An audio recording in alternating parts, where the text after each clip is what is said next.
Assalamualaikum warahmatullahi wabarakatuh. Alhamdulillahirabbil alamin.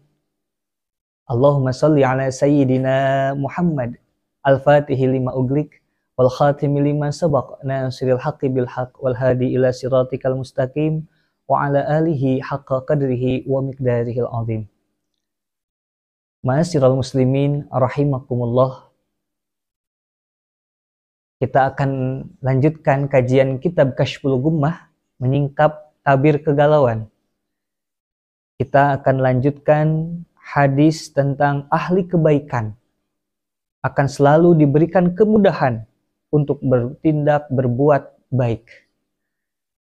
Di sini dalam satu hadis yang sangat panjang, An Ubay bin Ka'bin, dari sahabat Ubay bin Ka'ab. Sahabat Ubay bin Ka'ab adalah sahabat Rasulullah SAW yang sangat terkenal pada masanya sebagai seorang yang ahli Quran, ahli qiraah, dan salah satu orang yang paling dijadikan rujukan membaca Al-Quran yang baik pada zaman Rasulullah SAW. Dari 4 sahabat termasuk Ibnu Mas'ud adalah sahabat Ubay bin Ka'ab. Beliau jugalah yang menulis Al-Quran dengan sangat baik di awal-awal zamannya Rasulullah SAW. Sahabat Ubay bin Ka'ab diberikan oleh Allah keistimewaan keilmuan yang sangat luar biasa. Begitupun beliau adalah seorang yang dermawan, diberikan harta yang melimpah pada zaman Rasulullah SAW. Qala, beliau berkata, marrabi Rasulullah sallallahu alaihi wasallam. Aku berpapasan dengan Rasulullah sallallahu alaihi wasallam. Wa ma'i rajulun, dan ketika itu aku sedang bersama seseorang. Ketika dia bertemu dengan Rasulullah, sahabat Ubay ini sedang bersama seseorang. Ya Ubay, man hadar rajul? Rasulullah bertanya, ya Ubay, siapa yang sedang bersamamu? Qultu, maka aku menjawab, gharimun li wa annal ulazimu. Yang sedang bersamaku, ia adalah orang yang berhutang kepadaku dan aku selalu mengawasinya. Jadi sahabat Ubay ini sedang mengawasi orang yang berhutang kepadanya. Ya, kira-kiranya mungkin ini orang yang berhutang kepada sahabat Ubay ini mau kapan bayar hutangnya. Kemana-mana dituturkan, kemana-mana diintip. Kemana-mana dilihatin supaya nggak kabur, supaya benar-benar bisa membayar hutangnya. Qala, maka Rasulullah bersabda, fa'ahsin ilaihi ya Ubay. Luar biasa akhlaknya Rasulullah. Rasulullah berkata kepada sahabat Ubay, berbuat baiklah padanya wahai Ubay. Sumang soropa ilayya walaisa ma'i rajul. Summa mado Rasulullah sallallahu alaihi wasallam lihajatihi. Kemudian Rasulullah sallallahu alaihi wasallam pergi karena suatu kepentingan beliau sendiri. Sumang soropa ilayya walaisa ma'i rajul. Kemudian Rasulullah beberapa saat kemudian datang lagi menemuiku.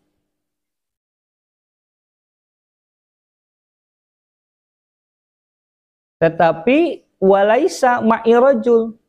Waktu itu seseorang yang tadi itu sudah tidak bersamaku. Faqala, maka Rasulullah SAW bertanya kepadaku, ma fa'ala gharimuka wa akhuka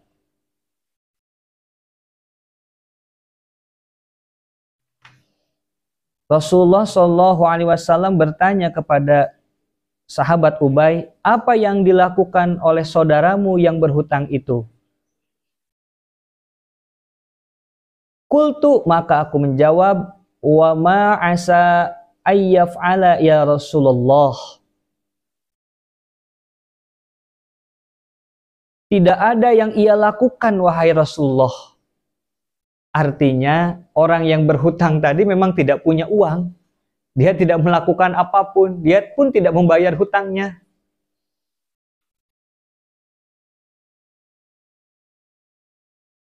Taraktu sulusa mali alaihi lillahi wa taraktu sulusa asani li Rasulillahi sallallahu alaihi wasallam. Hanya saja aku bebaskan sepertiga dari hutangnya kepadaku karena Allah. Sepertiga kedua aku bebaskan karena utusan Allah. Wa taraktul baqi li musa'adati iyaya ala wahdaniyatillah.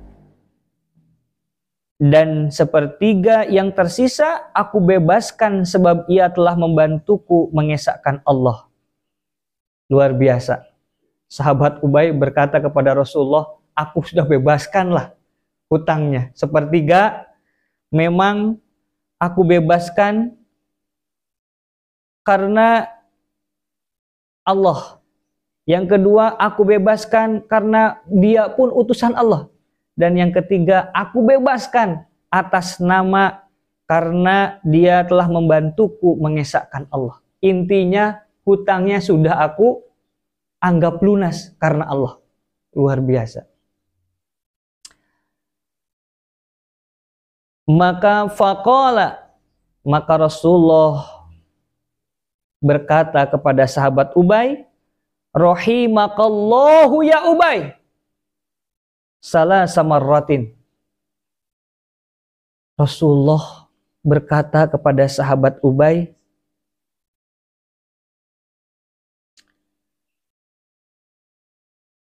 semoga Allah merahmatimu wahai Ubay. Beliau katakan hal itu sebanyak 3 kali. Semoga Allah merahmatimu ya Ubay. Semoga Allah merahmatimu ya Ubay. Semoga Allah merahmatimu ya Ubay. Rasulullah senang dengan apa yang dilakukan sahabat Ubay.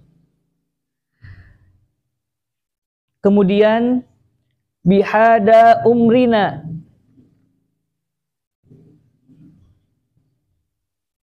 seperti itulah kami diperintah, kata Rasul. Bagaimana kita berbuat baik kepada orang. Walaupun orang itu berhutang kepada kita dan kita tahu dia sangat kesulitan untuk membayar hutangnya, tapi dengan keikhlasan yang luar biasa dari sahabat Ubay untuk berbuat baik, hutang orang tersebut beliau anggap lunas. Dan memang itulah yang diperintahkan oleh Allah, kata Rasulullah Shallallahu Alaihi Wasallam. Innallaha ja'ala lil ma'rufi wujuhan min khalqihi. Kemudian Rasulullah bersabda, sesungguhnya Allah ciptakan beberapa tokoh pelaku kebaikan.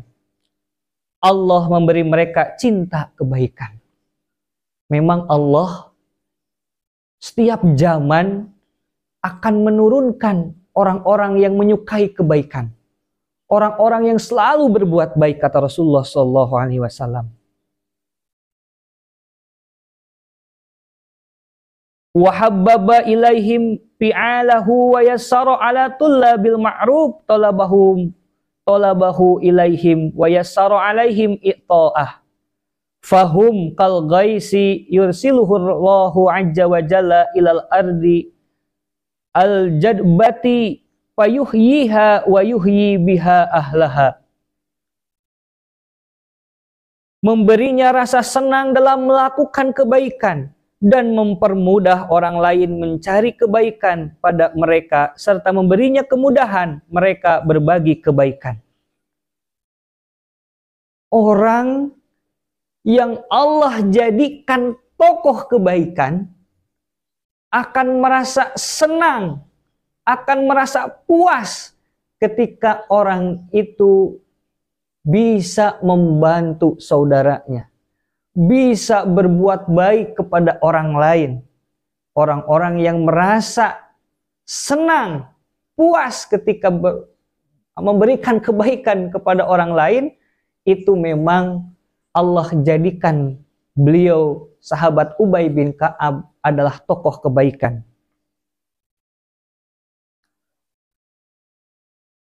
Wa innallaha ja'ala lil ma'rufi a'da'an min khalqihi baghadha ilaihimul ma'ruf wa baghadha alaihim fi'alah.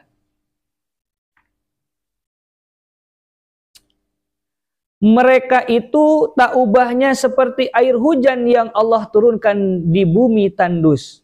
Air hujan itu akan menyuburkan tanah tandus tersebut dan memberinya penghidupan bagi warga sekitar. Ma'asyiral muslimin rahimakumullah. Di sini digambarkan bahwa orang yang Allah jadikan tokoh kebaikan layaknya seperti hujan yang turun ke tanah yang tandus. Kita bisa bayangkan tanah tandus, tanah gersang, mau nanam pohon apapun pasti mati, pasti tidak akan tumbuh. Tapi kalau Allah sudah kasih hujan ke tanah yang tandus, maka tanah yang tandus tersebut bisa bermanfaat. Dengan adanya air hujan, tanah di sekelilingnya akan tumbuh tumbuhan-tumbuhan, akan tumbuh pepohonan, akan tumbuh kebaikan-kebaikan. Ketika di antara kita menjadi tokoh kebaikan, maka orang-orang di sekitar kita, tetangga kita, keluarga kita, semuanya akan terbawa oleh kebaikan dari Allah, akan membawa berkah bagi keluarga, bagi tetangga, bagi warga-warga sekelilingnya. Itulah ciri-ciri orang yang Allah jadikan tokoh kebaikan, maka dia akan berbuat baik kepada karyawannya, dia akan berbuat baik kepada saudaranya, dia akan berbuat baik kepada tetangganya. Semuanya akan diberkahi oleh Allah Subhanahu wa taala. Wa hadara ala tulabil ma'ruf talabahu wa khadara alaihim iqta'ahu iyahum. Fahum kal ghaisi yahsibuhullahu azza wa jalla anil ardil jadbati fayuhlikullahu azza wa jalla bihabsihil arda wa ahlaha. Rawahul al-Munziri. Hadis riwayat al-Munziri fi kitabi Istina'ul Ma'ruf, dalam kitab Istina'ul Ma'ruf. Diakhiri hadis tersebut dengan kebalikannya. Allah juga menciptakan musuh, khotor. Musuh, wahador, musuh bagi orang yang senang melakukan kebaikan. Ketika kita berbuat baik, pasti ada musuhnya. Kebaikan yang kita biasa lakukan, pasti akan banyak orang yang nyinyir. Banyak orang yang tetap berprasangka buruk, berprasangka jelek kepada orang yang berbuat kebaikan. Jangan kaget ketika kita sudah berbuat baik lillahi ta'ala, masih ada orang yang menggunjing, masih ada orang yang memfitnah, menggibah. Di sini dijelaskan memang Allah pun akan jadikan ada orang-orang yang menjadi tokoh keburukan, kebalikannya. Musuh itu akan menebarkan ketidaksukaannya terhadap kebaikan, memusuhi orang yang mengerjakan kebaikan, melarang mereka melakukan kebaikan, serta melarang siapapun berbagi kebaikan. Tokoh keburukan ini akan selalu menjadi penyakit, akan selalu menjadi musuh bagi orang-orang yang mengerjakan kebaikan. Melarang siapapun berbagi kebaikan. Mereka itu sama halnya seperti hujan yang Allah tahan dari tanah yang kering kerontang. Allah mencelakakannya lantaran tertahan air terhadap bumi tandus itu pada warga yang ada di sekitarnya. Digambarkan oleh Allah, ini halnya seperti hujan yang Allah tahan.